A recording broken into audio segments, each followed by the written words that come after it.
just finishing off my Earth Day greetings with the that's why that happened.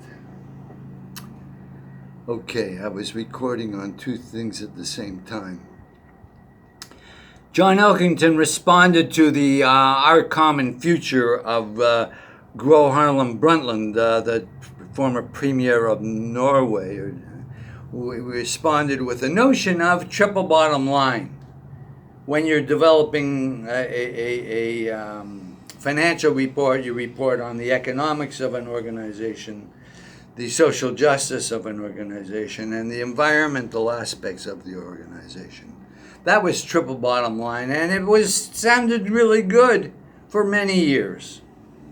Until, for me, I looked at it really closely. In 1996, I reported to John saying, you're not going far enough with triple bottom line. You need to also look at energy and health. I used to say the model was this: it's not economics, ethics, and environment. It's economics, ethics, energy, and health. Holding up the environment. That's the model we need to do when we're doing triple bottom line. But you can't call that triple bottom line. You call that beyond triple bottom line. And I brought that to John Elkington's attention in 1996. 3 years ago, John came out and said, oh, yes, we didn't go far enough with triple bottom line and we're going to do something else. And now he wrote another book. I think he's written 20 books now.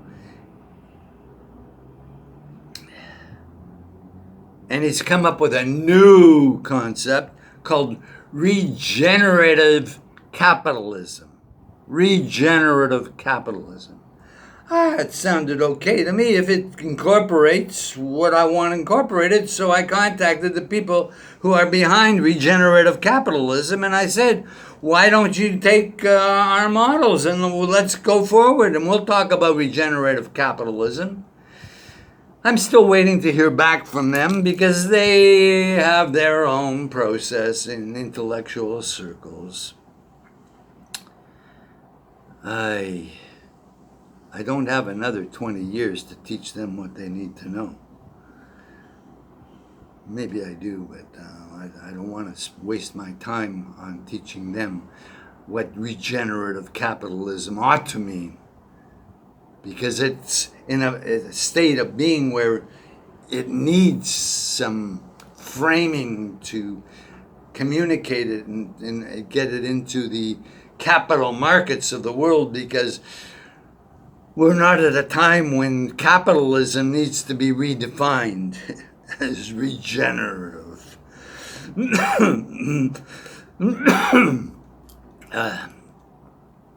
Pretty clear, but there's something there. So, on this Earth Day 2020, we call upon the leaders of the world to pay attention to the UN Office of the Future and to shift your spending towards supporting that initiative. You might just look at the UNFCCC. This is the go-to organization that the Secretary General has set up. They have 450 employees in Geneva under the direction of a Mexican woman by the name of Patricia Espinosa. These people are all looking at how they're going to spend $1 trillion a year for the next 10 years. And they don't know what they're doing yet. We, the UN Office of the Future, should be training them. That should be our model. We could set up a training institute right here in Mexico. We could use UTech here in Cancun. And we can start training all the people in the UNFCCC and teach them how the UN resident coordinator is going to work in the donor countries and also retrain all the existing UN resident coordinators who don't know dick about anything that are in the other 138 countries. That's our job. That's what we're doing.